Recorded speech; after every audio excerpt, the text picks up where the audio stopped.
আপনার কি সিরিয়াস কিছু রোগ আছে? আই মিন মাথাটা ছাড়া? তাহলে সেই বাহানা দিয়ে হসপিটালে ভর্তি হয়ে যেতেন, তারপর ওর ওটিতে ঢুকে যেতেন। পাছায় একবার একটা ফোড়া হয়েছিল, বলতে অসুবিধা হতো, কিন্তু প্রেমিকার সামনে লোকে বুক ফুলিয়ে যায়, পাছা উল্টে যাওয়াটা কি ভালো দেখাবে বলুন? চা খাবে? তাহলে একটু সুস্থ লাগবে। আমি চা খাই না, কফি হলে একটু ভালো হতো। ঠিক হবে।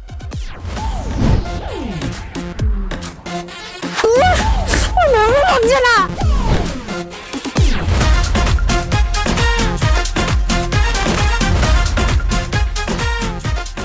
না আসলে ঠিকই বুঝেছিল। হ্যাঁ, প্রেমটা না আমিই কেচিয়ে দিয়েছিলাম। আসলে ছেলেটাকে না আমার পছন্দই হয়ে গিয়েছিল এক প্রকার। এই হারামি মহিলা আছেন তো আপনি, অন্যের প্রেমে নিজে গুছিয়ে আর ঢুকে গেলেন। বলছি আমার একটা জিনিস চাই। কি চাই? আপনারা হয়তো ভাবছেন এটা কিসের গল্প, এটা আসলে একটা চুমুর গল্প।